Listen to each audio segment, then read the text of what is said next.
بسم اللہ الرحمن الرحیم۔ بہت سے لوگ اس وقت خاموش بیٹھے ہیں۔ دل میں ایک بوجھ ہے کہ رمضان کے اتنے دن گزر گئے اور ہم کچھ خاص نہیں کر پائے۔ روزہ رکھا، نماز پڑھ لی، بس نہ قرآن مکمل ہوا، نہ وہ روحانیت آئی، نہ آنکھوں میں آنسو آئے۔ اور اب دل کہتا ہے اب کیا فائدہ، اب تو کچھ دن ہی رہ گئے۔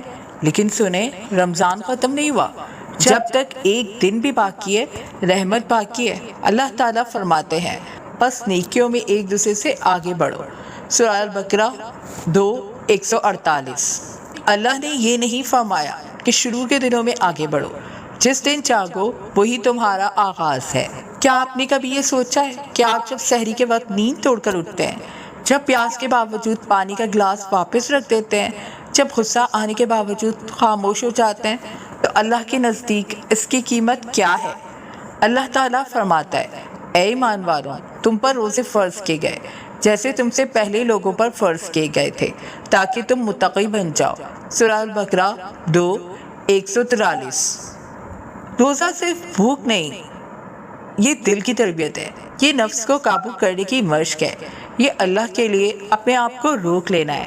نبی کریم صلی اللہ علیہ وسلم نے فرمایا جو شخص ایمان اور ثواب کی نیت سے رمضان کے روزے رکھے اس کے پچھلے گناہ معاف کر دیے جاتے ہیں۔ سوچیں صرف ایک رمضان اور پچھلی زندگی کے گناہ معاف، لیکن شرط کیا ہے؟ ایمان اور احتساب، یعنی شعور کے ساتھ اللہ کے لیے۔ اور سب سے حیران کن بات، اللہ تعالیٰ فرماتا ہے حدیث قدسی میں روزہ میرے لیے اور میں خود اس کا بدلہ دوں گا۔ ہر نیکی کا اجر فرشتے لکھتے ہیں، لیکن روزے کا اجر اللہ خود دے گا۔ آپ اندازہ بھی نہیں لگا سکتے کہ وہ اجر کتنا ہوگا، کیونکہ جب دینے والا اللہ ہو تو حساب انسان کے اندازوں سے باہر ہو جاتا ہے۔ نبی صلی اللہ علیہ وسلم نے یہ بھی فرمایا جنت میں ایک دروازہ ہے جسے ریان کہا جاتا ہے، اس سے صرف روزے دار داخل ہوں گے۔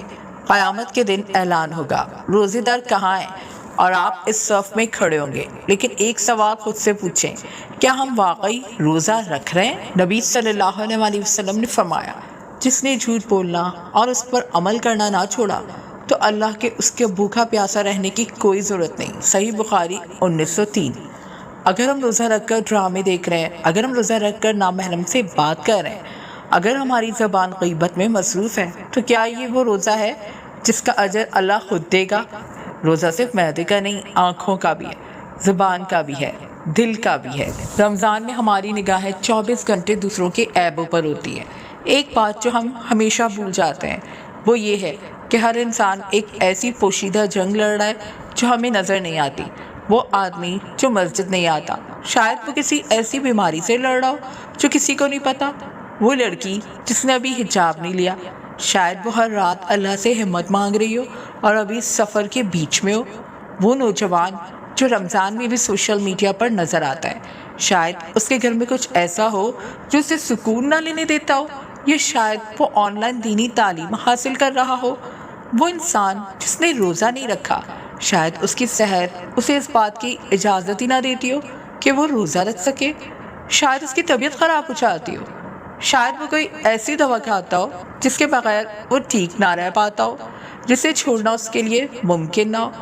وہ انسان جو گھنٹوں تک کھڑا رہ کر تراویح کی نماز نہیں پڑھتا، شاید اس کی نماز اس لیے چھوٹی ہو کیونکہ اس کے لیے زیادہ دیر تک قیام کرنا مشکل ہو، شاید زیادہ نوافل کے بجائے کم نوافل میں اس کا دھیان بہتر ہوتا ہو، شاید گھر جلدی واپس جا کر اسے اپنے کسی گھر والے کا خیال رکھنا ہو، اسے کوئی بہت ضروری کام مکمل کرنا ہو جس پر اس کی یا اس کے کسی قریبی کی زندگی گزرتی ہو، یا شاید کوئی اور نجی وجہ ہو جو وہ کسی کو بتانا نہ چاہتا ہو۔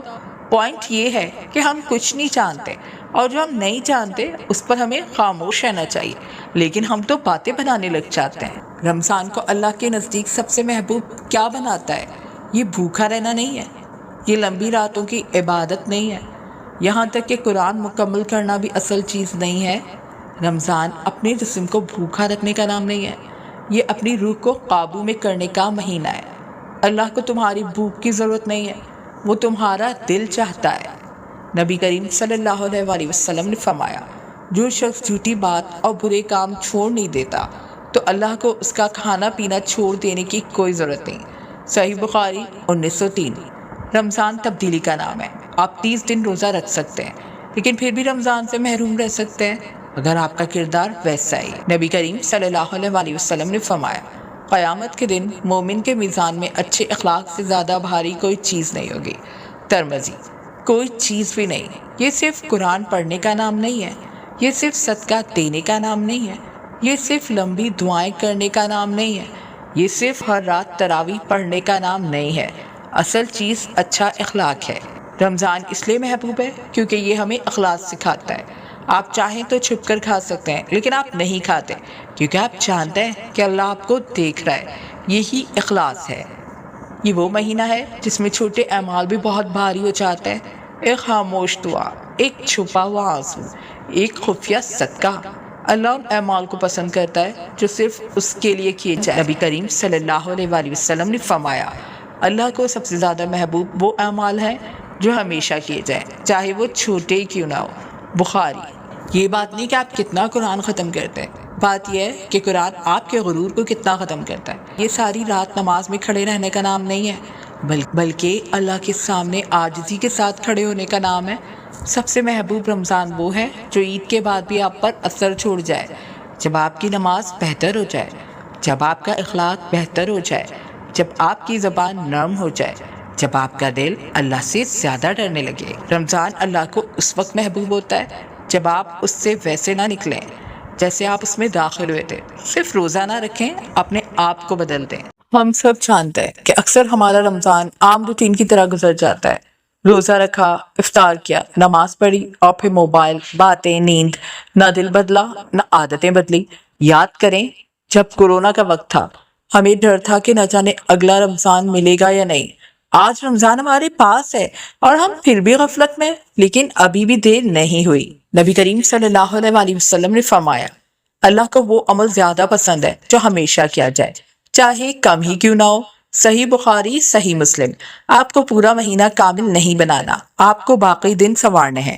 آپ کا قرآن بند پڑا ہے، آج نیت کریں میں اسے مکمل کروں گا، چاہے روز تھوڑا پڑھوں مگر پڑھوں گا ضرور۔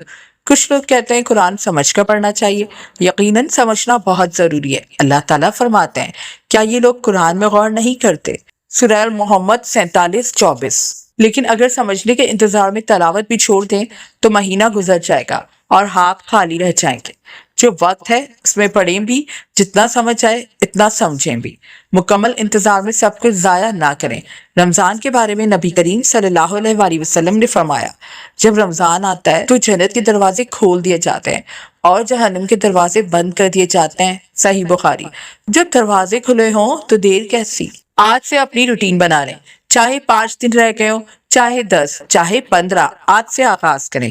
ایک سادہ سا نوٹ بک لیں، اوپر لکھیں میرا باقی رمضان، پھر روز لکھیں آج میں نے کتنے صفحے قرآن پڑھنے ہیں، کتنی دیر ذکر کرنا ہے، ہر نماز کے بعد دعا کرنی ہے، رات کو استغفار کرنا ہے۔ جو لکھ لیا اسے اپنے اوپر لازم سمجھے، جیسے یہ مجھ پر فرض ہے کہ میں نے کرنا ہی کرنا ہے۔ عبادت بوجھ نہیں ہوتی، اگر بوجھ لگنے لگے تو نیت ٹھیک کریں، ہم اللہ کو راضی کرنے کے لیے کر رہے ہیں، کسی کو دکھانے کے لیے نہیں۔ رمضان میدان کی طرح ہے، کچھ حصہ اگر خالی گزر گیا تو کیا ہوا، باقی زمین کو سنوار لیں، ابھی بھی فصل اگ سکتی ہے۔ خود سے وعدہ کریں، میں باقی دن ضائع نہیں کروں گا، میں خود کو بہتر بنانے کی کوشش کروں گا، میں عام روٹین والا رمضان نہیں گزاروں گا۔